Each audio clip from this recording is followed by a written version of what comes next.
당신이 죽어야 우리가 사는 거야, 윤서야. 남편의 목소리였습니다. 이미 보험금 수령자도 다 바꿨잖아. 이제 그냥 밀어.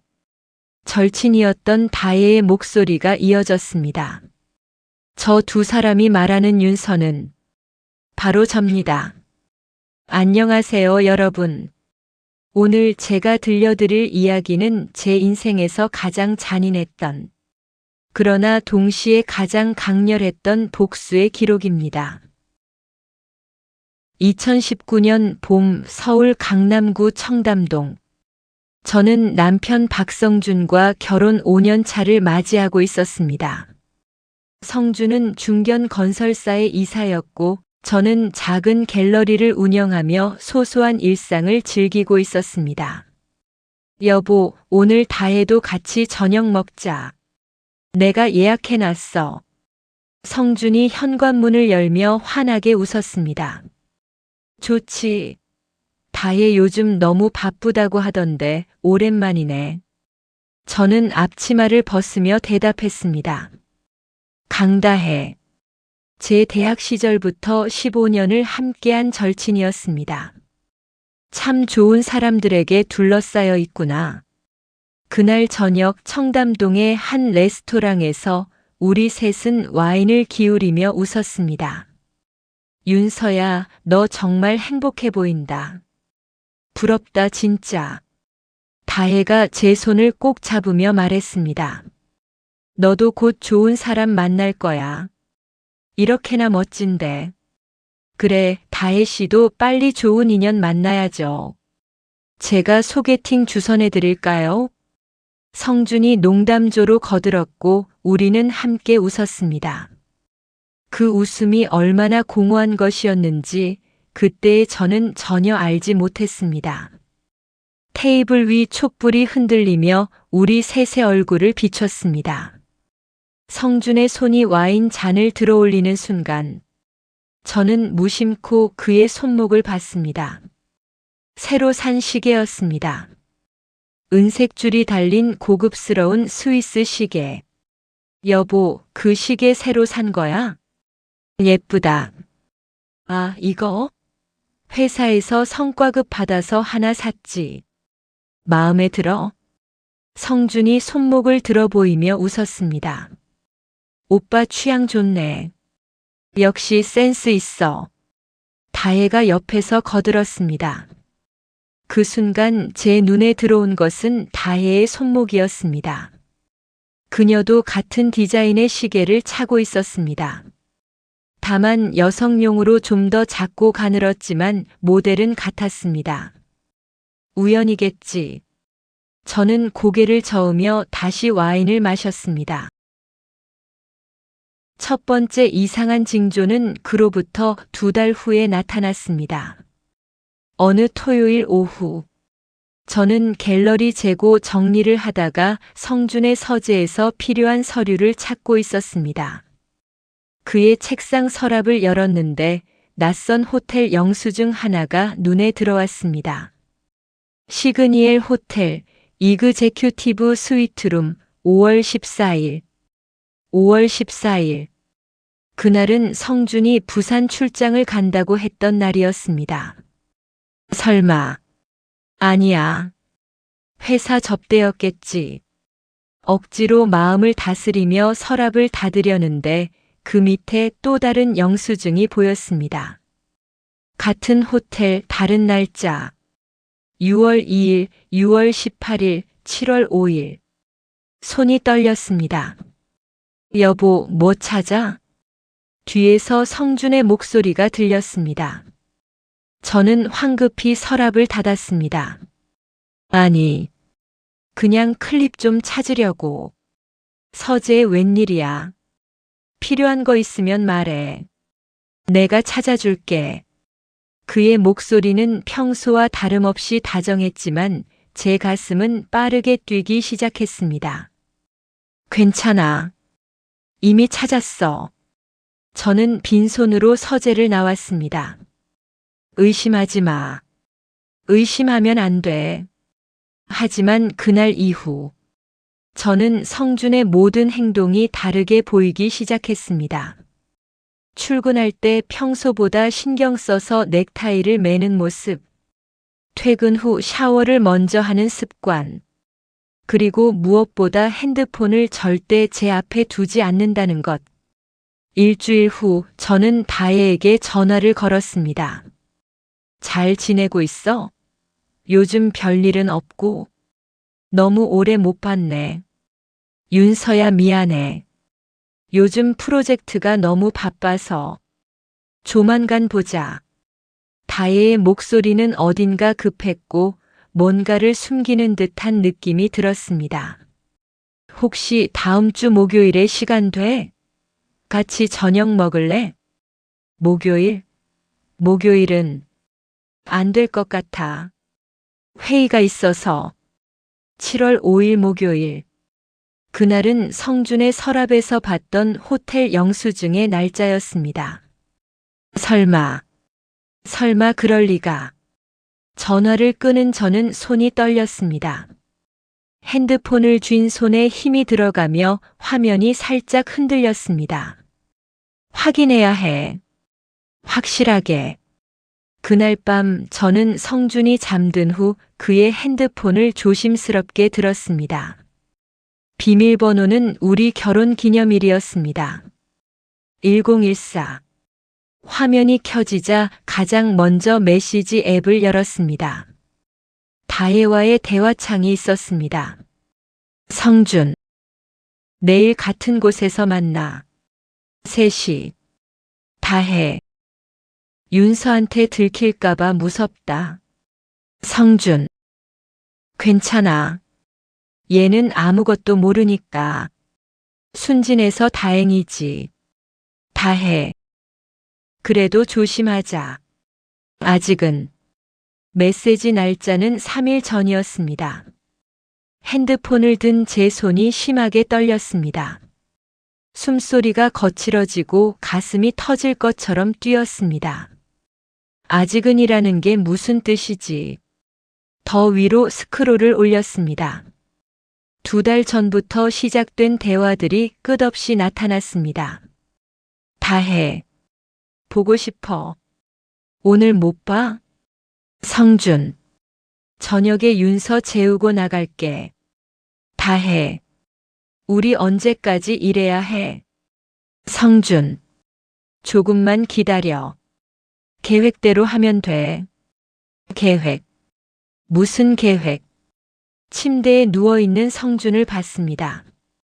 편안한 얼굴로 잠들어 있는 그 사람이 지금 제 옆에서 코를 골며 자고 있는 이 남자가 정말 제 남편이 맞는지 확신이 서지 않았습니다. 저는 조용히 침실을 나와 거실 소파에 앉았습니다. 창밖으로 청담동의 야경이 보였습니다. 반짝이는 불빛들이 평소에는 아름다워 보였는데 지금은 모두 차갑게만 느껴졌습니다. 왜 나한테 이러는 거야? 눈물이 흘러내렸지만 저는 소리내어 울 수 없었습니다. 성준이 깰까봐 두려웠습니다. 다음 날 아침 저는 평소처럼 아침 식사를 준비했습니다. 여보, 오늘 스케줄 어때? 오전에 회의 하나 있고 오후는 비교적 한가해. 왜? 아니, 그냥. 요즘 피곤해 보여서. 괜찮아. 이번 프로젝트만 끝나면 좀 쉴 수 있을 거야. 성준은 토스트를 베어 물며 신문을 펼쳤습니다. 너무나 자연스러운 모습이었습니다. 이 사람은 아무렇지도 않구나. 그날 오후 2시 50분, 저는 시그니엘 호텔 로비에 앉아 있었습니다. 제발 내 착각이길. 3시 정각 호텔 정문으로 성준이 들어왔습니다. 회사 정장을 입은 그는 프론트 데스크로 곧장 걸어갔습니다. 1508호 체크인이요. 네, 박성준 고객님. 카드 결제 도와드리겠습니다. 성준이 엘리베이터를 타고 올라가는 것을 확인한 후 저는 로비 구석 소파에 그대로 앉아 있었습니다. 10분 후 호텔 정문으로 다혜가 들어왔습니다. 선글라스를 낀 그녀는 주변을 살피더니 직원에게 뭔가를 속삭였습니다. 직원이 고개를 끄덕이며 엘리베이터 방향을 가리켰습니다. 진짜였구나. 모든 것이 슬로우 모션처럼 느껴졌습니다. 다혜가 엘리베이터에 타는 모습, 문이 닫히는 소리, 층수 표시 등이 15층에서 멈추는 순간, 저는 그대로 주저앉았습니다. 로비 한가운데서 사람들이 오가는 그곳에서 저는 영혼이 빠져나가는 것 같았습니다. 15년을 함께한 친구가 5년을 함께한 남편이 핸드폰이 울렸습니다. 성준에게서 온 문자였습니다. 여보, 오늘 회의 길어질 것 같아. 저녁 먼저 먹어. 사랑해. 그 두 글자가 칼처럼 제 가슴을 찔렀습니다. 저는 천천히 일어났습니다. 비틀거리는 다리를 억지로 움직여 호텔 밖으로 나왔습니다. 확실하게 확인해야 해. 끝까지. 일주일 동안 저는 아무 일도 없었던 것처럼 생활했습니다. 아침에는 성준의 아침 식사를 준비하고 다혜에게는 평소처럼 안부 문자를 보냈습니다. 갤러리 일도 평소처럼 했습니다. 하지만 밤마다 저는 잠들지 못했습니다. 침대에 누우면 두 사람의 모습이 자꾸 떠올랐습니다. 얼마나 오래된 거지? 언제부터였을까? 성준의 핸드폰을 다시 확인할 기회를 엿봤지만 그는 이제 핸드폰을 항상 몸에 지니고 다녔습니다. 샤워할 때도 화장실 갈 때도 뭔가 눈치챈 건가. 그러던 어느 날 저녁 다혜에게서 전화가 왔습니다. 윤서야, 이번 주 토요일에 시간 돼? 우리 셋이 오랜만에 속초 여행 갈까? 속초? 응. 성준 오빠가 좋은 펜션 하나 알아봤대. 우리 힐링 좀 하자. 요즘 너도 피곤해 보이더라. 속초. 갑자기 떠오른 여행 제안. 이상해. 왜 갑자기? 좋아, 가자. 진짜?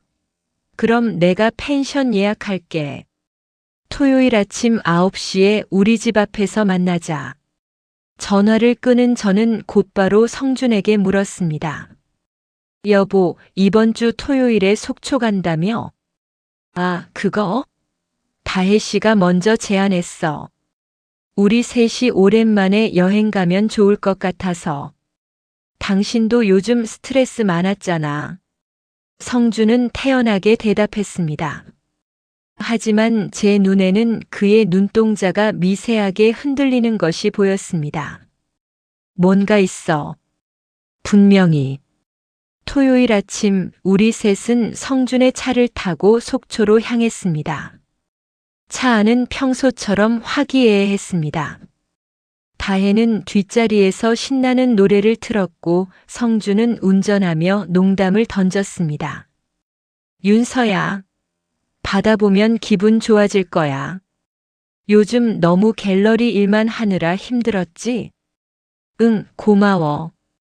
저는 웃으며 대답했지만 제 손은 가방 안 핸드폰을 꽉 쥐고 있었습니다.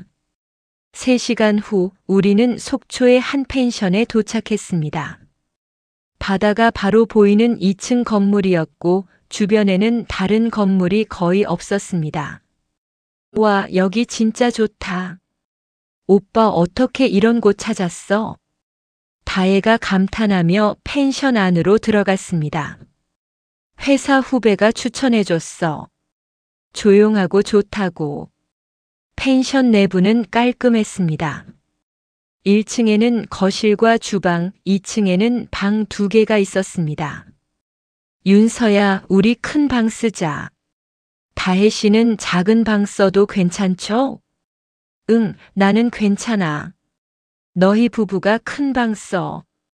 짐을 풀고 우리는 근처 횟집에서 저녁을 먹었습니다. 신선한 회와 소주가 테이블 위에 올라왔습니다. 자, 우리 우정과 사랑을 위해 건배. 성준이 소주잔을 들었고 우리는 함께 잔을 부딪혔습니다. 이 순간이 마지막일 수도 있겠지. 소주를 마시며 저는 두 사람을 관찰했습니다.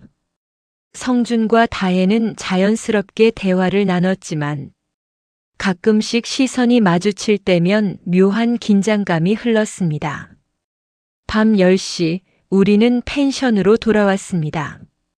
나 먼저 씻을게. 너무 피곤하다. 다혜가 먼저 샤워를 하러 2층으로 올라갔습니다. 여보, 나는 맥주 좀 더 마실래. 당신은? 나는 괜찮아.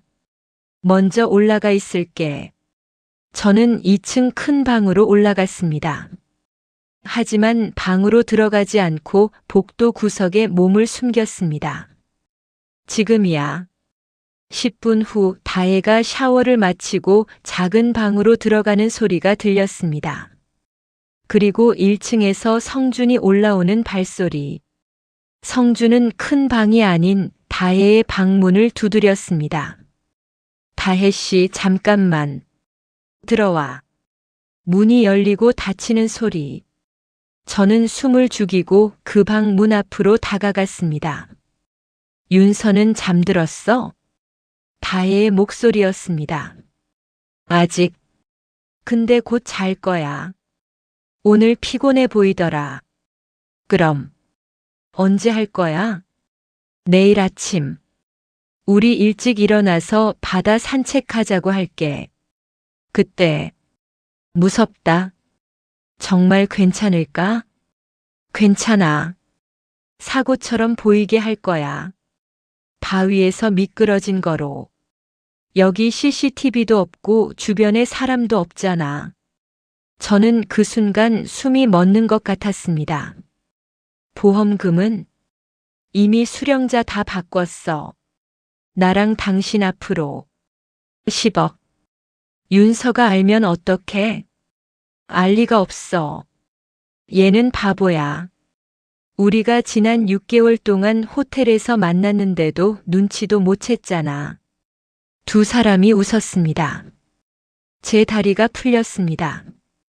벽에 기대지 않았으면 그대로 쓰러졌을 것입니다. 그래도 15년 친구인데. 다혜의 목소리에 잠시 망설임이 묻어났습니다. 지금 와서 그런 소리 해? 당신이 먼저 나한테 윤서 보험 얘기 꺼냈잖아. 당신도 돈 필요하다며? 알아. 미안. 내가 이상한 소리 했네. 윤서 갤러리도 적자고 그 집안 재산도 별로 없어. 차라리 죽는 게 나을 거야. 보험금으로라도 우리한테 도움이 되잖아. 그래. 당신 말이 맞아. 자, 이리 와. 내일이면 우리 자유야. 방 안에서 옷이 벗겨지는 소리, 침대가 삐걱거리는 소리가 들렸습니다.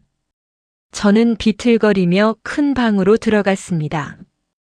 가방에서 핸드폰을 꺼내 녹음 앱을 켰습니다. 그리고 다시 복도로 나와 그 방 문 앞에 핸드폰을 살짝 기대 놓았습니다. 증거가 필요해. 30분 후 저는 핸드폰을 회수하고 큰 방으로 돌아왔습니다. 녹음 파일을 확인했습니다. 모든 대화가 선명하게 담겨 있었습니다. 내일 아침. 나를 죽이려고 한다. 잠을 잘 수 없었습니다. 침대에 누워 천장을 바라봤습니다. 어떻게 해야 하지? 경찰에 신고. 아니야. 아직 아무 일도 일어나지 않았어. 녹음 파일만으로는 부족해. 새벽 5시 저는 조용히 일어났습니다. 가방을 챙기고 1층으로 내려갔습니다. 성준과 다혜는 아직 자고 있었습니다. 저는 펜션 문을 열고 밖으로 나왔습니다. 차가운 새벽 공기가 얼굴을 스쳤습니다. 도망쳐야 해. 일단 살아야 해. 하지만 펜션은 외진 곳에 있었고 차는 성준이 열쇠를 가지고 있었습니다. 걸어서 큰 길까지 나가려면 최소 1시간은 걸릴 것 같았습니다. 그때 뒤에서 문이 열리는 소리가 들렸습니다. 어디가? 성준의 목소리였습니다. 저는 천천히 돌아봤습니다. 성준은 잠옷 차림으로 펜션 문 앞에 서 있었고 그 뒤로 다혜도 나타났습니다. 산책. 새벽 바다가 보고 싶어서. 가방까지 들고. 성준의 눈빛이 차갑게 변했습니다. 윤서야, 너 어제 들었지? 다혜가 한 걸음 앞으로 나왔습니다. 저는 대답하지 않았습니다. 두 사람은 천천히 제게 다가왔습니다. 미안해, 윤서야. 원래 오늘 아침에 할 생각이었는데 네가 먼저 눈치챘구나. 왜 나한테 이러는 거야? 제 목소리가 떨렸습니다. 왜긴 뭐가 왜야? 돈이 필요하니까. 당신 보험금 10억이야. 우리한테는 그게 필요해. 그게 이유의 전부야? 돈? 그래, 돈. 그리고 솔직히 말하면 난 당신이 지겨웠어.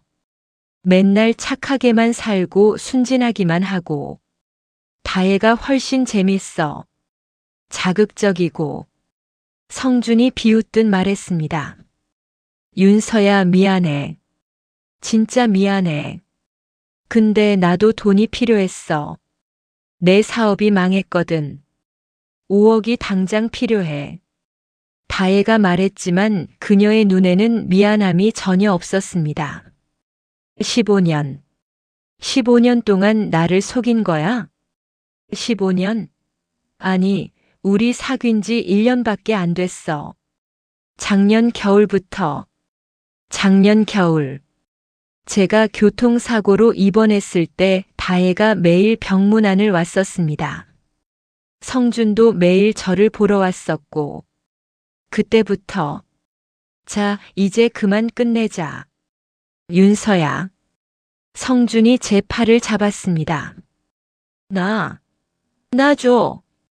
저는 팔을 뿌리치며 뒤로 물러섰습니다. 하지만 다혜가 반대편에서 제 다른 팔을 잡았습니다. 조용히 해. 소리 지르면 더 아플 거야. 두 사람은 저를 펜션 뒤편 절벽으로 끌고 갔습니다. 아래로는 바위와 파도가 보였습니다. 여기서 떨어지면 사고로 처리될 거야. 술 마시고 산책 나왔다가 발을 헛디딘 거지. 제발 그러지 마. 저는 울며 애원했습니다. 당신이 죽어야 우리가 사는 거야, 윤서야. 성준의 그 말. 이미 보험금 수령자도 다 바꿨잖아. 이제 그냥 밀어. 다혜의 그 말. 두 사람의 손이 제 등을 밀었습니다. 저는 절벽 아래로 떨어졌습니다. 아, 이렇게 끝나는구나. 차가운 바람이 얼굴을 스쳤고 순간 모든 것이 슬로우 모션처럼 느껴졌습니다.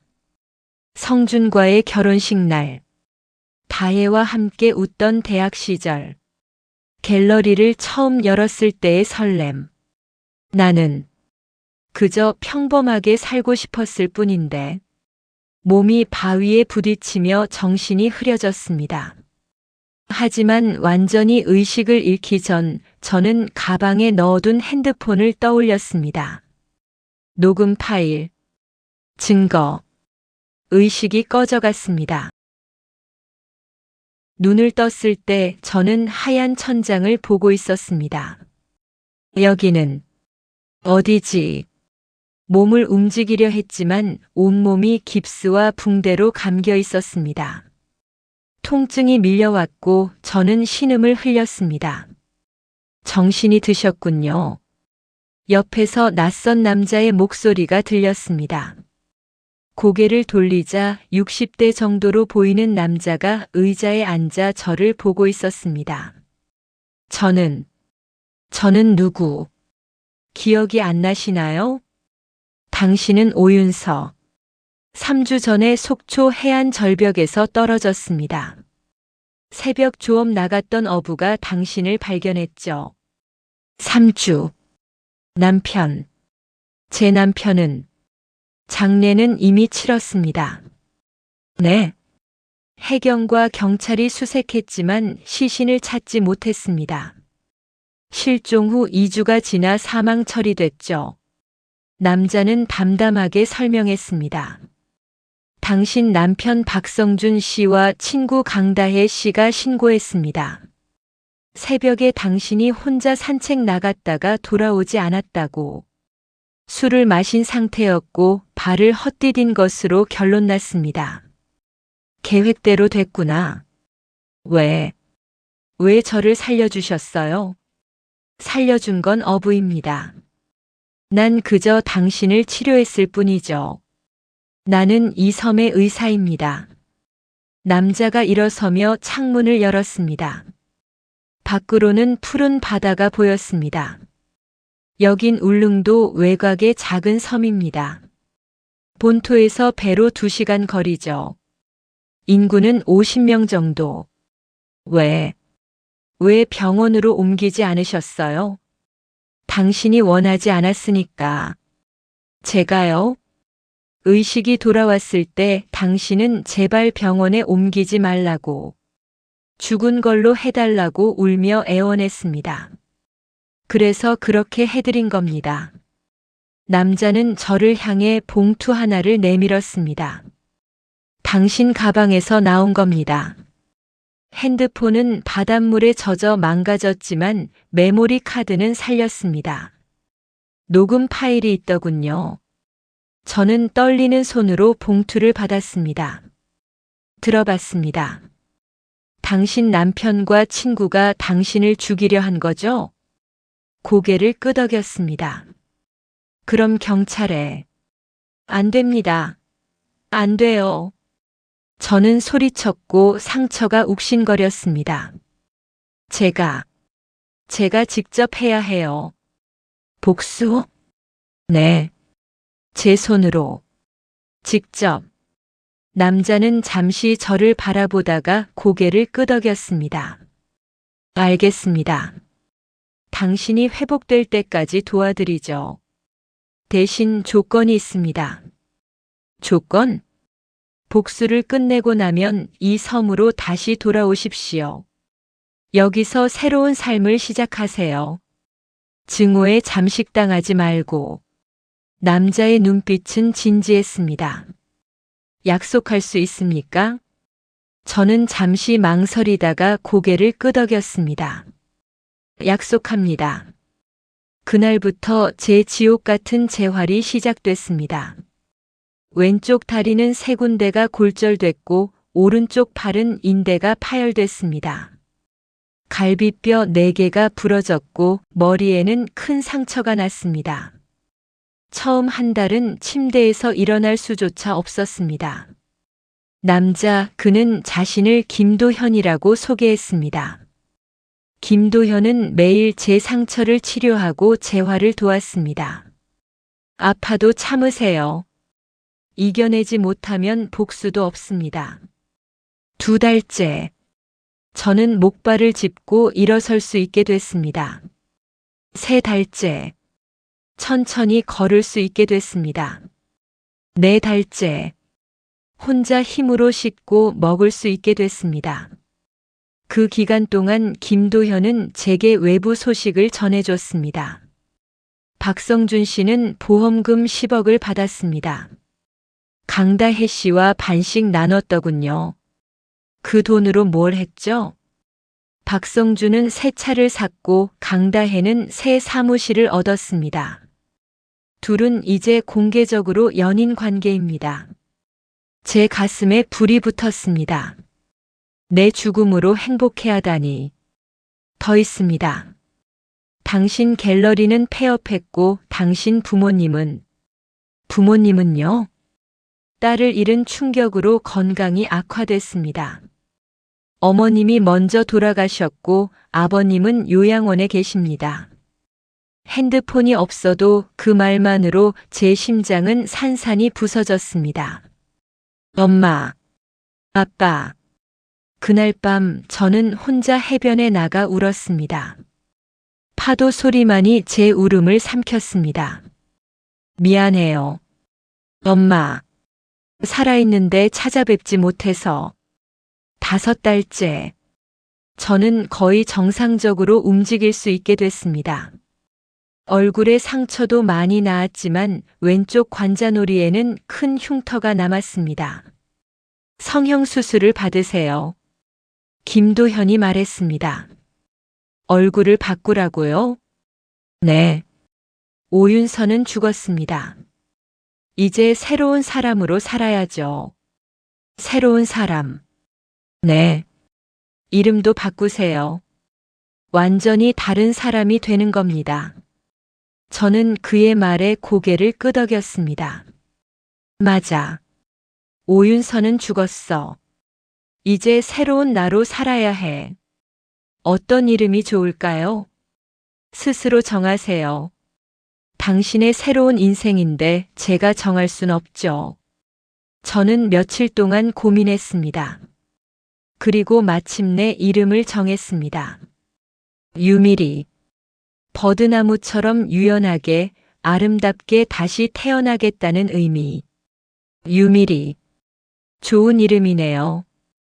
김도현이 미소 지었습니다. 6달째. 저는 본토로 나가 성형수술을 받았습니다. 눈, 코, 턱선을 완전히 바꿨습니다. 수술 후 거울을 봤을 때 그곳에는 오윤서가 아닌 완전히 다른 여자가 있었습니다. 이제 진짜 오윤서는 죽었구나. 7달째. 저는 새로운 주민등록증을 만들었습니다. 김도현의 도움으로 불법이긴 했지만 완벽한 서류를 갖췄습니다. 이제 준비됐습니다. 김도현이 말했습니다. 계획을 세우세요. 치밀하게.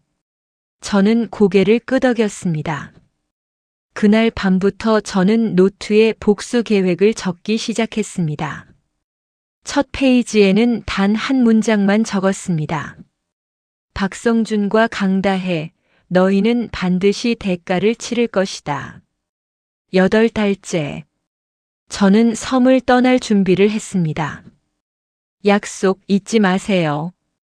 김도현이 배에 오르는 제게 말했습니다. 네. 복수를 끝내고 돌아오겠습니다. 증오에 삼켜지지 마세요. 당신은 그것보다 큰 사람입니다. 저는 고개를 숙여 인사했습니다. 배가 출발하며 섬이 멀어졌습니다. 고맙습니다, 김 선생님. 저를 살려주셔서. 본토에 도착한 저는 곧장 서울로 향했습니다. 8개월 만에 돌아온 서울은 낯설었습니다.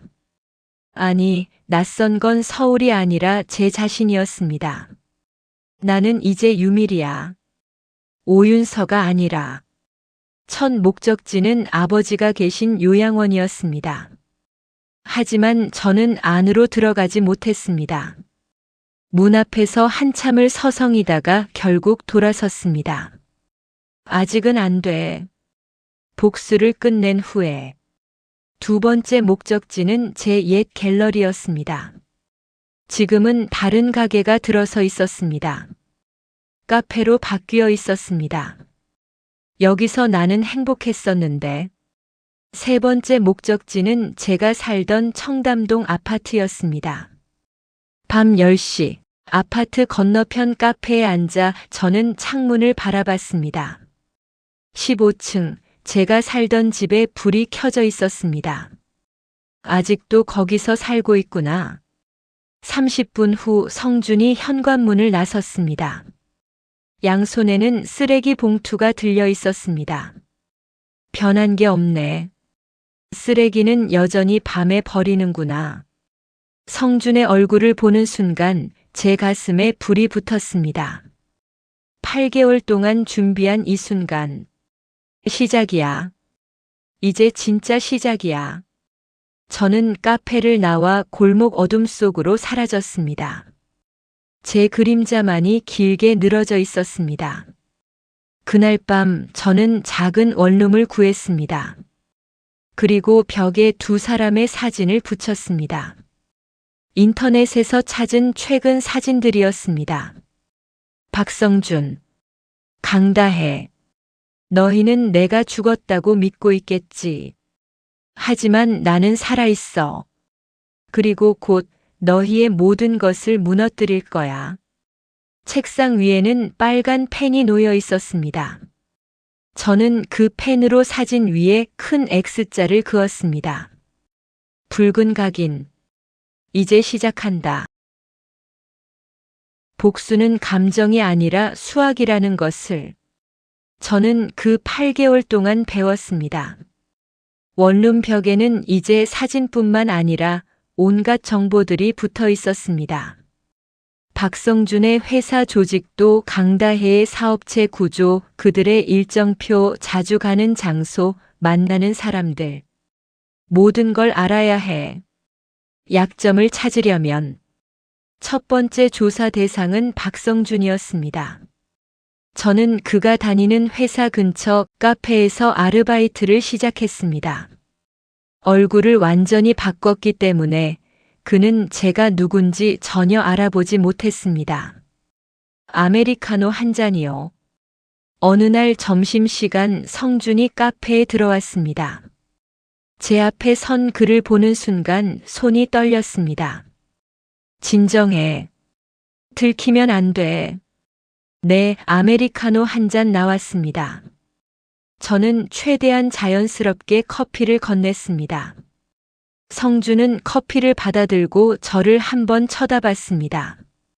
알아보는 건가? 새로 오신 분이죠? 처음 보는 것 같은데. 네, 일주일 전에 시작했어요. 아, 그렇구나. 커피 맛있네요. 성준은 미소를 지으며 자리로 돌아갔습니다. 전혀 알아보지 못했습니다. 좋아. 이제 시작이야. 그날부터 저는 성준의 일거수일투족을 관찰했습니다. 그는 주로 회사 동료들과 점심을 먹었고 가끔 다혜와 함께 오기도 했습니다. 자기야, 오늘 저녁에 뭐 먹을래? 일시. 요즘 초밥 땡기더라. 두 사람은 커피를 마시며 다정하게 대화했습니다. 제 죽음 위에 세워진 그 행복이 너무나 역겨웠습니다. 참아. 지금은 참아야 해. 2주 후 저는 성준의 회사 내부 사정을 어느 정도 파악했습니다. 그는 최근 대형 재개발 프로젝트를 따냈고 그 프로젝트의 실무 책임자였습니다. 하지만 동시에 그 프로젝트에는 문제가 있었습니다. 어느 날 성준이 동료와 대화하는 것을 엿들었습니다. 이사님, 그 토지 보상비 문제는 어떻게 하실 겁니까? 조용히 해. 여기서 그런 얘기 하는 거 아니야. 하지만 서류 조작한 거 들키면 들킬 리 없어. 내가 다 처리했으니까 걱정 마. 서류 조작. 저는 그 단어를 노트에 적었습니다. 다음 조사 대상은 강다혜였습니다. 다혜는 인테리어 디자인 회사를 운영하고 있었습니다. 제 보험금 5억으로 사무실을 확장했고 직원도 10명으로 늘렸습니다. 내 돈으로 사업을 키웠구나. 저는 다혜의 회사의 고객으로 접근하기로 했습니다. 유밀이라는 이름으로 상담 예약을 잡았습니다. 안녕하세요, 유밀이 고객님. 강다혜 대표입니다. 약속된 날 다혜는 환하게 웃으며 제게 악수를 청했습니다. 안녕하세요, 대표님. 사무실이 정말 멋지네요. 감사합니다. 어떤 인테리어를 원하시나요? 저는 다혜와 1시간 동안 상담을 했습니다. 그녀는 친절했고 전문적이었습니다. 15년 동안 제 친구였던 그 사람이 맞는지 의심스러울 정도로 어떻게 이렇게 태어날 수 있지? 대표님, 혹시 최근에 사무실 확장하신 거예요? 아, 네. 올해 초에 큰 프로젝트를 성공시켜서 확장했어요. 대단하시네요. 어떤 프로젝트였는지 여쭤봐도 될까요? 다혜는 잠시 망설이다가 대답했습니다. 개인적인 일로 돈이 좀 생겨서요. 그걸로 사업을 키웠죠. 개인적인 일. 내 죽음을 그렇게 표현하는구나. 저는 미소를 지으며 고개를 끄덕였습니다. 부럽네요. 저도 언젠가 대표님처럼 성공하고 싶어요. 유미리 씨도 충분히 하실 수 있을 거예요. 긍정적인 에너지가 느껴지네요. 상담을 마치고 나오며 저는 다혜의 사무실 구조를 머릿속에 새겼습니다. 직원들의 배치, CCTV 위치, 서류 보관실. 모든 게 필요해. 하나도 놓치면 안 돼. 한 달 후 저는 두 사람에 대한 방대한 정보를 수집했습니다. 박성준의 약점. 재개발 프로젝트 서류 조작. 회사 법인 카드 사적 사용. 다혜와의 관계를 회사에서는 숨기고 있음. 강다혜의 약점. 탈세 의혹, 보험금 수령 후 제대로 신고하지 않음. 자격증 위조, 인테리어 자격증이 가짜. 대출 연체 기록 사업 확장 전 여러 곳에서 돈을 빌림. 이 정도면 시작할 수 있겠어. 저는 노트에 복수 계획의 1단계를 적었습니다. 1단계 두 사람 사이의 균열 만들기. 사랑은 믿음 위에 세워집니다. 그리고 믿음은 의심 하나면 무너집니다. 저는 첫 번째 작전을 시작했습니다. 성준의 핸드폰으로 익명의 문자를 보냈습니다. 당신의 여자친구 강다혜가 다른 남자를 만나고 있습니다. 증거를 원하시면 답장하세요. 문자를 보내고 30분 후 카페에서 성준을 관찰했습니다. 그는 핸드폰을 보며 얼굴을 찌푸렸습니다. 읽었구나. 하지만 성준은 답장하지 않았습니다. 대신 다혜에게 전화를 걸었습니다. 여보, 지금 어디야? 응. 사무실. 왜? 아니, 그냥. 오늘 저녁에 보자. 전화를 끄는 성준의 표정은 어두웠습니다. 의심의 씨앗은 뿌려졌어. 3일 후 이번에는 다혜에게 문자를 보냈습니다. 박성준이 회사 여직원과 수상한 관계입니다. 증거가 필요하시면 답장하세요. 다혜는 즉시 답장을 보냈습니다. 누구세요?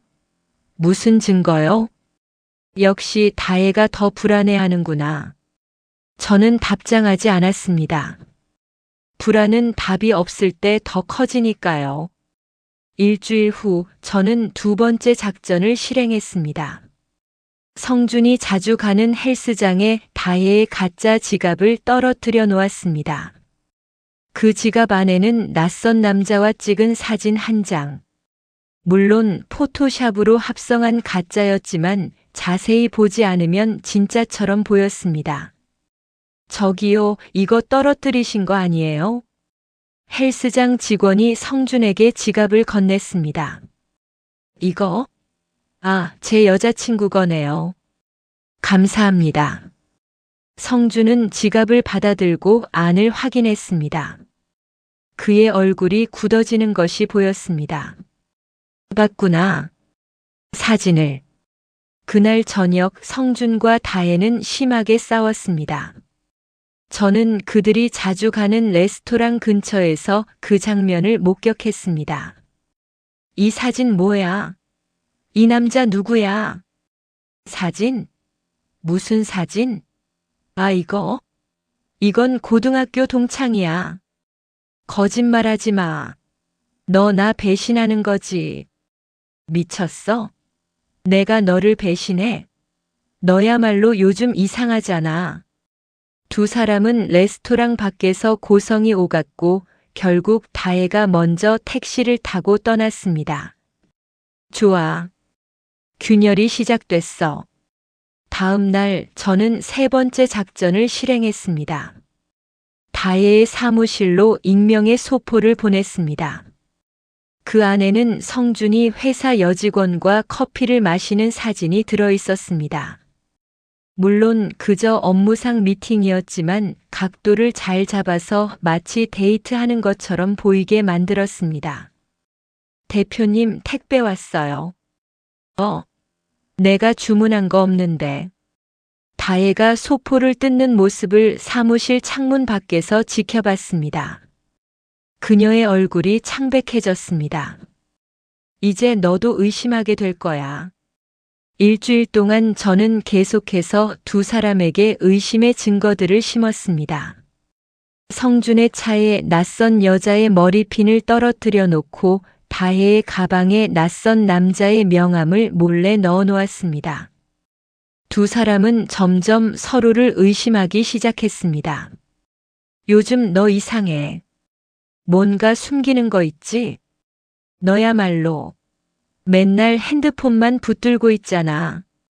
카페에서 그들의 대화를 엿들으며 저는 미소를 지었습니다. 완벽해. 이대로 가면 돼. 한 달 후 두 사람의 관계는 눈에 띄게 악화됐습니다. 예전처럼 다정한 모습은 사라지고 만날 때마다 신경전이 오갔습니다. 1단계 완료. 이제 2단계로 넘어갈 시간이야. 저는 노트에 2단계 계획을 적었습니다. 2단계 경제적 기반 무너뜨리기. 돈으로 맺어진 관계는 돈이 사라지면 무너집니다. 그리고 저는 그들의 돈줄을 끊을 방법을 정확히 알고 있었습니다. 이제 본격적으로 시작이야.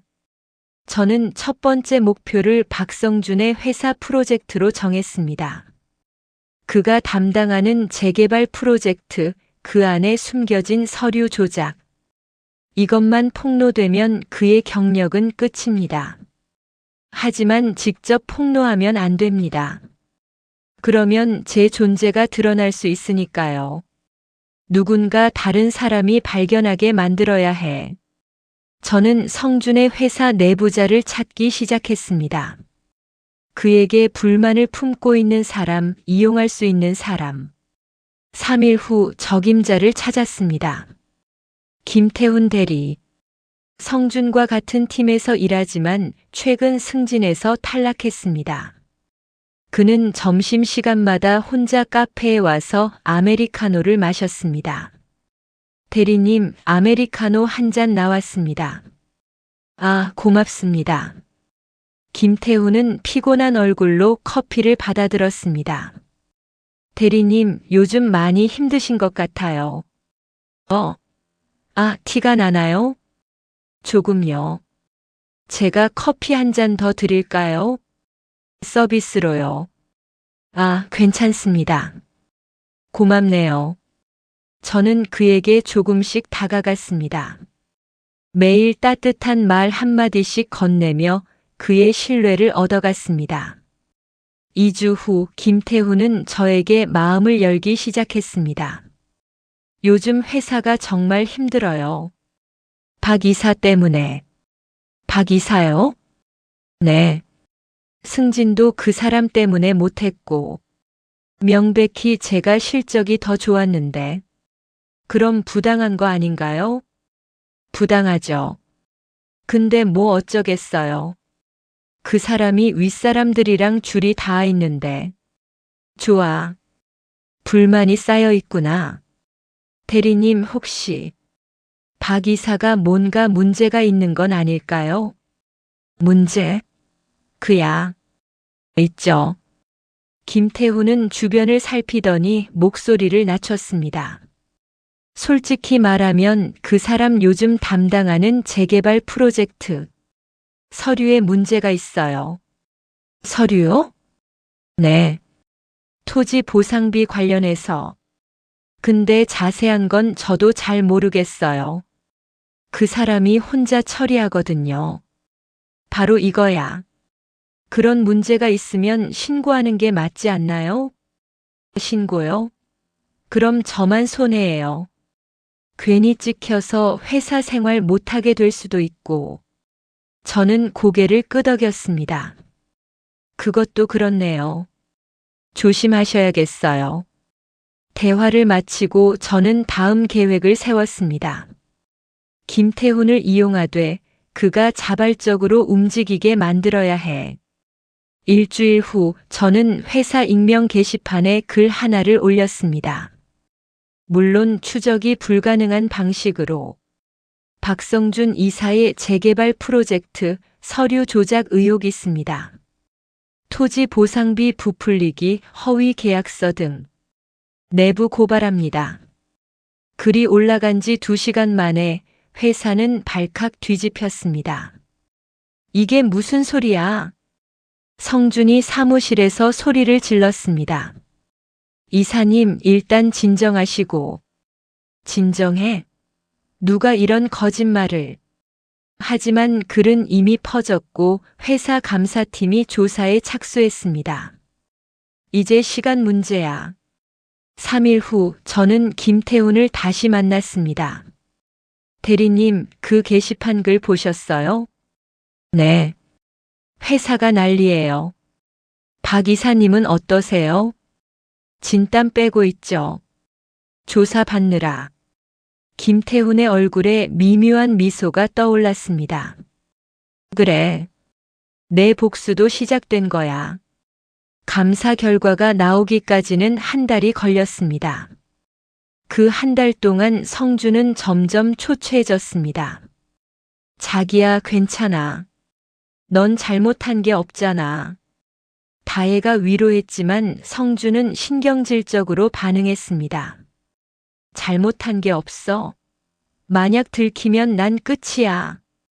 들킬 게 뭐가 있어서 그래. 닥쳐. 넌 몰라. 두 사람의 관계는 더욱 악화됐습니다. 한 달 후 감사 결과가 발표됐습니다. 박성준 이사. 토지 보상비 부풀리기 및 허위 서류 작성 혐의로 징계 처분. 성준은 이사직에서 해임되고 3개월 정직 처분을 받았습니다. 프로젝트에서도 제외됐습니다. 첫 타격 성공. 하지만 저는 여기서 멈추지 않았습니다. 다음 목표는 강다혜였습니다. 다혜의 회사에는 치명적인 약점이 있었습니다. 바로 자격증 위조. 한국에서 인테리어 사업을 하려면 실내 건축기사 자격증이 필요합니다. 하지만 다혜는 그 자격증을 제대로 취득하지 못했고 대신 위조 자격증을 사용하고 있었습니다. 이걸 폭로하면 사업 자체가 무너져. 저는 다혜의 회사에 다시 고객으로 찾아갔습니다. 대표님, 지난번 상담 후에 다시 왔어요. 아, 유미리 씨. 어서 오세요. 다혜는 환하게 웃으며 저를 맞이했습니다. 하지만 그녀의 얼굴에는 피곤함이 역력했습니다. 대표님, 요즘 좀 피곤해 보이시네요. 아, 네. 개인적으로 좀 일이 있어서요. 괜찮으시겠어요? 괜찮습니다. 걱정해 주셔서 고마워요. 저는 상담을 마치고 나오며 다혜의 사무실 서류 보관실을 유심히 봤습니다. 저기에 자격증 사본이 있겠지. 일주일 후 저는 다혜의 회사에 야간 청소부로 지원했습니다. 가짜 이력서와 신분증으로. 이선경 씨 맞으시죠? 청소 경력이 있으시네요. 네, 이전 회사에서 2년 정도 했었어요. 좋습니다. 내일부터 나오세요. 첫 야간 근무날 저는 사무실 구석구석을 청소하며 서류 보관실을 확인했습니다. CCTV는 복도에만 있고 보관실 안쪽에는 없네. 3일째 되는 날 저는 서류 보관실에 들어갔습니다. 조심스럽게 서랍을 열자 각종 서류들이 가지런히 정리돼 있었습니다. 있다. 다혜의 자격증 사본. 그리고 그 옆에는 자격증 발급 기관의 공문도 있었습니다. 저는 핸드폰으로 모든 서류를 촬영했습니다. 그리고 원본은 그대로 두었습니다. 완벽해. 다음 날 저는 자격증 발급 기관에 익명으로 제보했습니다. 강다혜의 실내 건축기사 자격증이 위조입니다. 첨부 파일 확인 부탁드립니다. 이메일을 보내고 일주일 후 다혜의 회사로 조사관이 찾아왔습니다. 강다혜 대표님 계십니까? 네, 제가 강다혜입니다만. 자격증 위조 의혹으로 조사 나왔습니다. 협조 부탁드립니다. 다혜의 얼굴이 창백해졌습니다. 시작됐어. 조사는 2주간 진행됐고 결과는 명백했습니다. 강다혜 자격증 위조 및 사업자 등록 위반으로 형사 고발 조치. 다혜의 회사는 영업 정지 처분을 받았고 진행 중이던 모든 프로젝트가 중단됐습니다. 이럴 수가. 대체 누가? 다혜는 사무실에서 울부짖었지만 돌이킬 수 없었습니다. 두 번째 타격 성공. 한 달 만에 박성준은 직장에서, 강다혜는 사업에서 큰 타격을 입었습니다. 그리고 두 사람의 관계는 더욱 악화됐습니다. 다 너 때문이야. 네가 자격증을 제대로 땄어야지. 나 때문? 너는 회사에서 잘린 주제에. 어느 날 저녁 두 사람은 청담동 거리에서 큰 소리로 싸웠습니다. 저는 멀리서 그 장면을 지켜봤습니다. 무너지고 있어. 서서히 확실하게. 하지만 저는 아직 만족하지 않았습니다. 아직 끝이 아니야. 이제부터가 진짜 시작이야. 저는 노트에 3단계 계획을 적었습니다. 3단계 법적 처벌 유도하기. 복수는 단순히 고통을 주는 것이 아닙니다. 그들이 저지른 죄에 대해 정당한 대가를 치르게 만드는 것입니다. 그리고 그 대가는 법이 정해줄 것입니다. 복수의 3단계.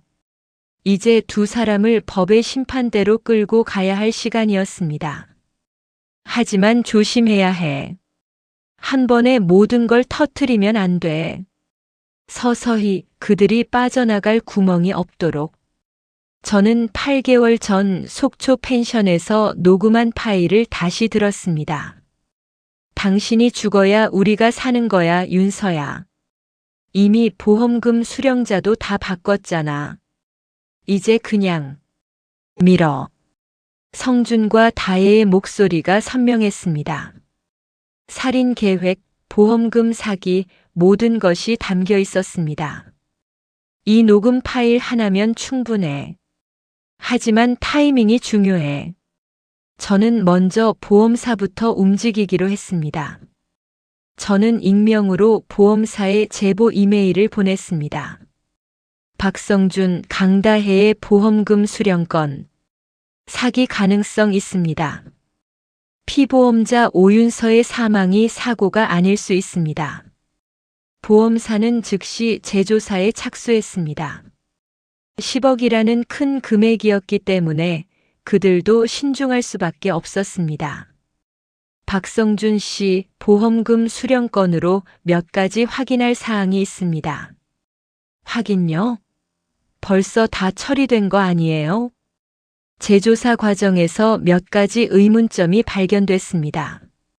협조 부탁드립니다. 성준은 당황했습니다. 한편 저는 경찰에도 움직임을 시작했습니다. 속초 해경에 익명으로 전화를 걸었습니다. 8개월 전 속초 해안에서 실종된 오윤서 사건 재조사가 필요합니다. 재조사요? 이미 사고사로 결론 난 사건인데요. 새로운 증거가 있습니다.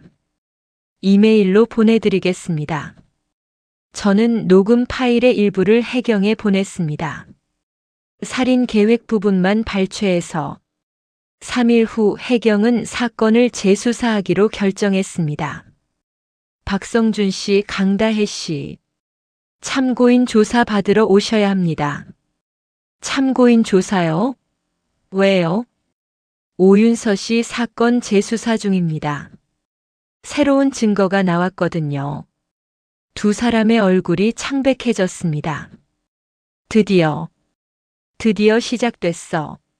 하지만 저는 여기서 멈추지 않았습니다. 저는 다혜의 과거 행적도 파헤치기 시작했습니다. 그녀가 제 보험금 5억을 받기 전 여러 곳에서 돈을 빌렸다는 사실을 알았습니다. 금융감독원에 익명으로 제보했습니다. 강다혜 다중채무 및 대출 사기 의혹. 조사 바랍니다. 일주일 후 다혜는 금융감독원의 조사를 받게 됐습니다. 대출받을 당시 소득을 허위로 신고하셨죠? 아, 그건. 그리고 보험금 수령 후에도 세금 신고를 제대로 하지 않으셨고요. 다혜는 말문이 막혔습니다. 한편 성주는 회사에서 더 큰 문제에 직면했습니다. 감사 결과가 나온 후 프로젝트 피해자들이 집단 소송을 제기한 것입니다. 박성준 이사의 서류 조작으로 우리가 받아야 할 보상금을 제대로 받지 못했습니다. 손해배상 청구합니다. 10명의 토지 소유주들이 성준을 상대로 소송을 걸었고 청구 금액은 30억이었습니다. 30억? 말도 안 돼. 성준은 변호사 사무실에서 소리를 질렀습니다. 하지만 증거가 명백합니다. 패소 가능성이 높습니다. 내가 무슨 돈으로 30억을. 성준은 머리를 감싸 쥐었습니다. 두 사람의 삶은 빠르게 무너지기 시작했습니다.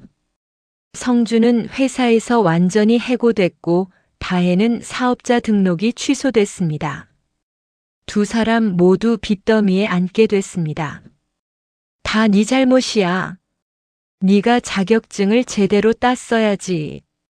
내 잘못? 너는 회사에서 비리 저지른 주제에 어느 날 밤 두 사람은 청담동 아파트에서 격렬하게 싸웠습니다. 저는 아파트 건너편에서 그 불빛을 바라봤습니다. 우린 이제 끝이야. 헤어지자. 좋아. 나도 너 같은 년 지겹다. 창문이 열리며 두 사람의 목소리가 밖까지 들렸습니다. 관계도 끝났구나. 다음 날 다혜는 짐을 싸서 아파트를 나갔습니다. 5년의 사랑은 그렇게 끝났습니다. 하지만 저는 아직 끝내지 않았습니다. 마지막 일격. 녹음 파일을 공개할 시간이야. 저는 검찰에 직접 녹음 파일 전체를 제출했습니다. 익명이 아닌 유밀이라는 이름으로. 이 녹음 파일은 제가 우연히 입수한 것입니다. 박성준과 강다혜가 오윤서를 살해하려 한 계획이 담겨 있습니다. 검찰은 즉시 수사에 착수했습니다. 박성준, 강다혜. 살인미수 및 보험 사기 혐의로 긴급 체포합니다. 어느 이른 아침 경찰은 두 사람의 집에 들이닥쳤습니다. 잠깐만요. 이게 무슨 묵비권을 행사할 수 있습니다. 변호사 선임 권리가 있습니다. 성준과 다혜는 수갑을 찬 채 경찰차에 태워졌습니다. 저는 멀리서 그 장면을 지켜봤습니다.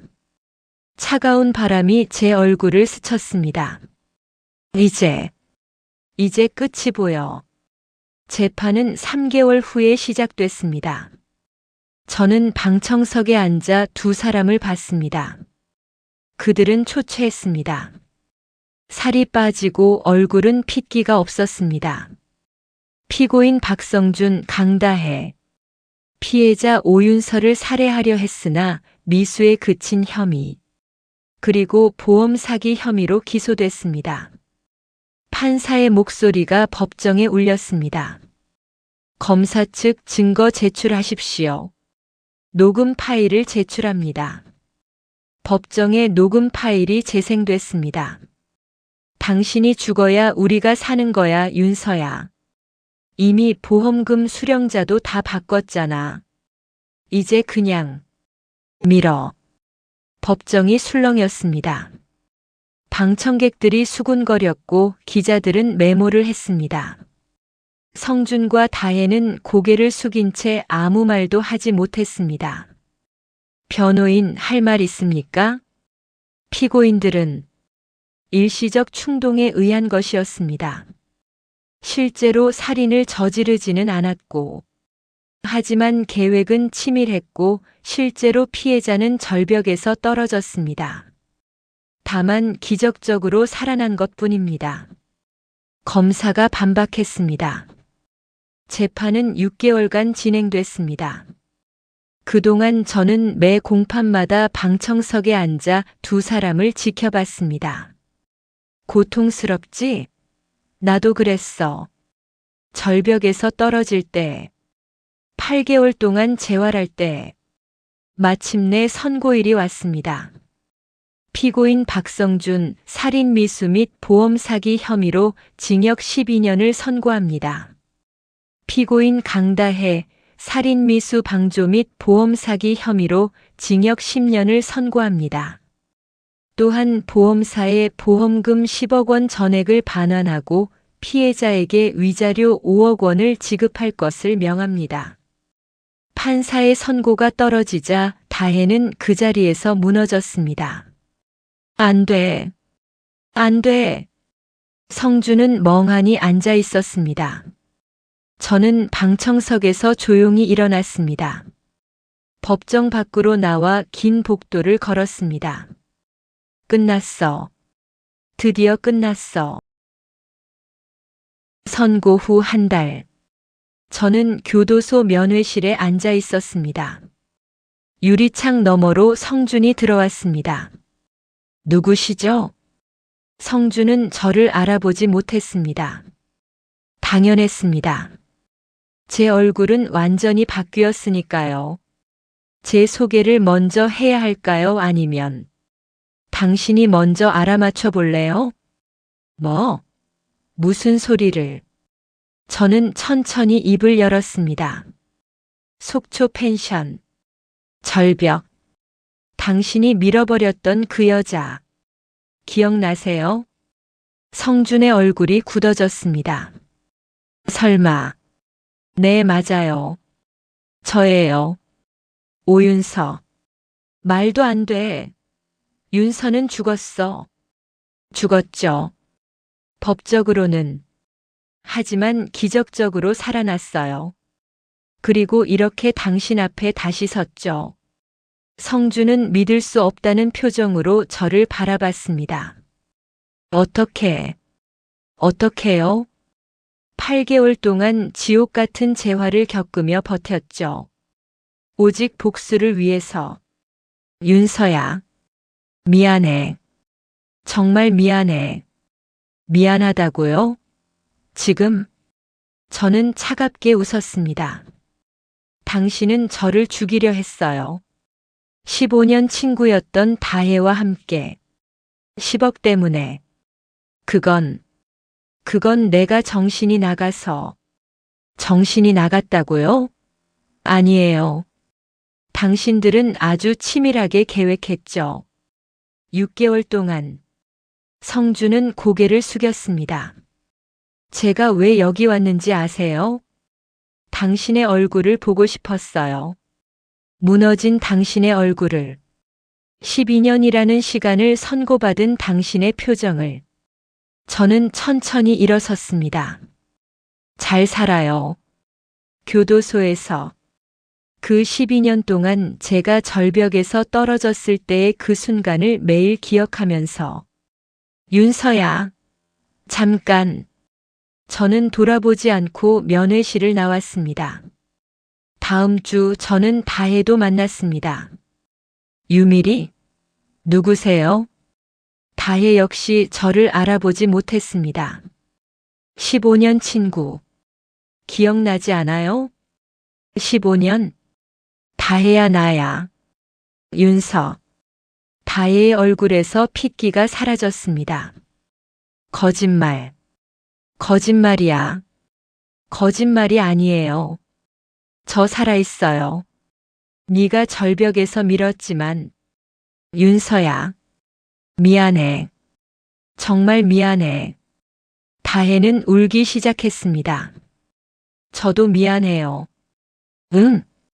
우리의 15년 우정이 고작 5억의 가치밖에 안 됐다는 게. 다혜는 말없이 울었습니다. 전 이제 가볼게요. 10년 후에 나오면 다시 연락하세요. 그땐 제가 용서할 수 있을지도 모르니까.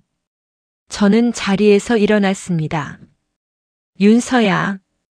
전 이제 윤서가 아니에요. 유밀이에요. 오윤서는 8개월 전에 죽었어요. 너와 성준 오빠 손에. 면회실을 나오며 저는 깊게 숨을 들이마셨습니다. 이제 진짜 끝났어. 그날 밤 저는 원룸 벽에 붙어 있던 모든 사진과 자료들을 떼어냈습니다. 빨간 펜으로 그었던 X자, 복수 계획 모든 것을. 그리고 그것들을 모두 태웠습니다. 이제 그만. 이제는 진짜 끝내야 해. 연기가 피어오르며 지난 8개월의 기록이 사라졌습니다. 복수는 끝났습니다. 하지만 제 마음속에는 묘한 감정이 남아 있었습니다. 통쾌함도 기쁨도 아닌 허무함과 공허함. 이게 내가 원했던 건가? 저는 창문 밖을 바라봤습니다. 서울의 야경이 반짝이고 있었습니다. 이제 뭘 해야 하지? 그때 핸드폰이 울렸습니다. 김도현 선생님이었습니다. 유미리 씨, 복수는 끝났나요? 네, 끝났어요. 그럼 약속대로 돌아오세요. 새로운 삶을 시작할 시간입니다. 저는 잠시 망설이다가 대답했습니다. 네, 곧 갈게요. 전화를 끊고 저는 방을 정리하기 시작했습니다. 서울에서의 생활을 정리하고 섬으로 돌아갈 준비를. 하지만 가기 전에 마지막으로 가야 할 곳이 있었습니다. 저는 아버지가 계신 요양원 앞에 섰습니다. 10개월 만이었습니다. 들어갈 수 있을까? 한참을 망설이다가 저는 천천히 안으로 들어갔습니다. 오현수님의 보호자이신가요? 아, 아니요. 그냥 지인이에요. 304호에 계세요. 복도를 걸어 304호 앞에 섰습니다. 문을 열자 휠체어에 앉아 창밖을 바라보는 아버지가 보였습니다. 아버지. 목소리가 떨렸습니다. 아버지는 천천히 고개를 돌렸습니다. 누구? 저예요. 윤서. 윤서? 우리 딸? 아버지의 눈에 눈물이 고였습니다. 윤서야. 네가 살아있었구나. 네, 아버지. 미안해요. 늦었어요. 저는 아버지 앞에 무릎을 꿇고 울었습니다. 10개월 동안 참았던 모든 것이 한꺼번에 쏟아져 나왔습니다. 괜찮아. 살아있으면 됐어. 엄마도 내가 살아있다는 걸 알았으면 좋아했을 텐데. 죄송해요, 아버지. 제가 복수에 미쳐서. 복수? 저는 아버지께 모든 것을 말씀드렸습니다. 성준과 다혜의 배신, 절벽에서의 추락, 8개월간의 재활, 그리고 복수. 이제 다 끝났어요. 아버지는 제 머리를 쓰다듬으셨습니다. 수고했다, 윤서야. 이제 편하게 살아라. 네, 아버지.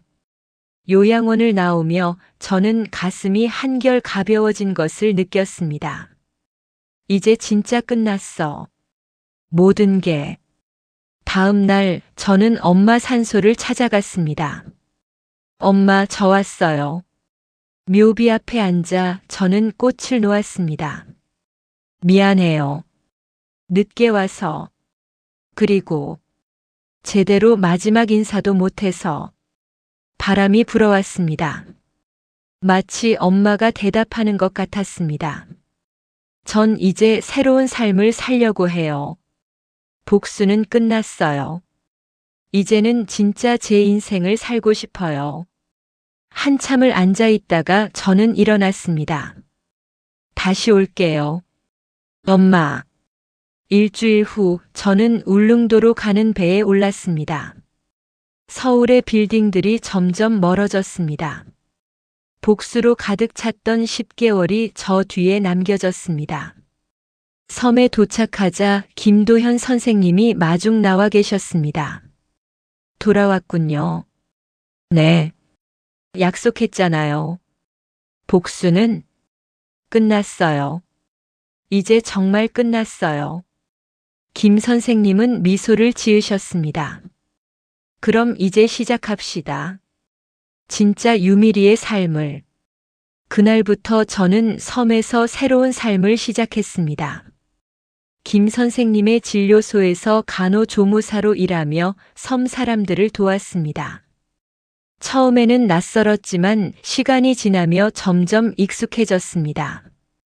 유미리 씨 고마워요. 덕분에 할머니가 많이 좋아지셨어요. 아니에요. 제가 해야 할 일이에요. 섬 사람들은 따뜻했습니다.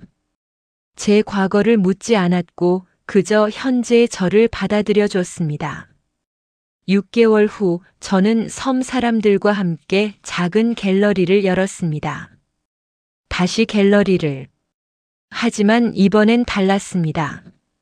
서울에서의 갤러리는 제 꿈이었지만 이번 갤러리는 섬 사람들의 이야기를 담는 공간이었습니다. 유미리 씨, 그림 정말 잘 그리시네요. 감사합니다. 이 섬의 아름다움을 담고 싶었어요. 저는 섬의 풍경을, 사람들을, 바다를 그렸습니다. 그리고 그것들을 전시했습니다. 1년 후 성준에게서 편지가 왔습니다. 윤서에게. 아니, 이제 유밀이라고 불러야 하나? 미안하다는 말로는 부족하다는 걸 알아. 하지만 그래도 말하고 싶었어. 정말 미안해. 교도소에서 매일 그날을 후회하고 있어. 네가 절벽에서 떨어질 때의 그 순간을. 어떻게 그럴 수 있었는지 나 자신도 이해가 안 돼. 나를 용서해달라고 하지는 않을게. 그럴 자격도 없으니까. 다만 네가 행복하게 살았으면 좋겠어. 박성준. 편지를 읽고 저는 한참을 생각했습니다. 용서할 수 있을까? 바다를 바라보며 저는 깨달았습니다. 용서는 그 사람을 위한 게 아니라 나를 위한 거구나. 저는 편지에 답장을 쓰지 않았습니다. 대신 그 편지를 불에 태웠습니다. 이제 정말 놓아주자. 2년 후 저는 섬에서 완전히 정착했습니다. 갤러리는 점점 유명해졌고 육지에서도 사람들이 찾아왔습니다. 제 그림을 보기 위해, 섬의 평화를 느끼기 위해. 유미리 작가님, 이번 전시 정말 감동적이었어요. 감사합니다. 이 섬이 주는 영감 덕분이에요. 저는 더 이상 오윤서가 아니었습니다. 완전히 유미리가 됐습니다. 복수의 기억도 배신의 아픔도 모두 저 뒤에 남겨두고 저는 새로운 삶을 살고 있었습니다. 어느 봄날 아버지가 섬을 방문하셨습니다. 윤서야. 아니 미리야. 여기 정말 좋구나. 그쵸 아버지. 여기서 같이 사실래요? 그래. 좋지. 아버지는 섬으로 이사 오셨고 저는 아버지와 함께 작은 집에서 살기 시작했습니다. 딸아, 행복하니? 네, 아버지. 이제 정말 행복해요. 그날 밤 저는 일기를 썼습니다. 나의 복수는 끝났다. 성준과 다혜는 자신들의 죗값을 치르고 있다. 하지만 복수가 끝난 후 남은 건 허무함이 아니라 새로운 시작이었다. 나는 오윤서로 죽었고 유미리로 다시 태어났다. 그리고 이제 나는 진짜 내 인생을 살고 있다. 과거의 아픔은 나를 강하게 만들었고 그 강함은 이제 다른 사람들을 돕는 힘이 됐다. 나의 각인은 이제 복수가 아니라 사랑과 치유의 각인이다. 일기를 닫고 저는 창밖을 바라봤습니다. 달빛이 바다를 비추고 있었습니다. 그 빛은 따뜻했고 평화로웠습니다. 이제 나는 자유야. 5년 후, 저는 섬에서 작은 치유센터를 운영하고 있습니다. 갤러리와 함께 상처받은 사람들이 찾아와 쉬어갈 수 있는 공간을 만들었습니다. 유미리 선생님 덕분에 많이 나아졌어요. 다행이에요. 시간이 약이라는 말이 정말 맞더라고요. 제게 찾아오는 사람들은 다양합니다. 이혼한 사람, 사업에 실패한 사람, 가족을 잃은 사람. 그들에게 저는 제 이야기를 들려줍니다. 배신당하고 죽을 뻔했지만 다시 일어선 이야기를. 저도 할 수 있을까요? 할 수 있어요. 저도 했으니까요. 나의 삶은 더 이상 배신과 복수의 이야기가 아니었습니다. 그 모든 시련을 통해 나는 비로소 진정한 나를 찾았고, 이제는 다른 사람들에게 희망을 주는 사람이 됐습니다. 복수는 끝이 아니었습니다. 시작이었습니다. 새로운 진짜 나의 인생이 시작된 것입니다. 창밖으로 바다가 보입니다. 파도가 일렁이고 햇살이 반짝입니다. 나의 이야기는 끝나지 않았습니다. 이제 막 가장 아름다운 장이 시작됐을 뿐입니다. 여러분, 긴 이야기 끝까지 들어주셔서 감사합니다. 제 이야기가 누군가에게는 위로가, 누군가에게는 용기가 되었으면 좋겠습니다. 배신당하고 무너져도 우리는 다시 일어설 수 있습니다. 그리고 그 경험은 우리를 더 강하고 지혜롭게 만들어줍니다. 이 영상이 도움이 되셨다면 구독과 좋아요, 알림 설정 부탁드립니다. 여러분의 응원이 제게 큰 힘이 됩니다. 다음에 또 새로운 이야기로 찾아뵙겠습니다. 감사합니다.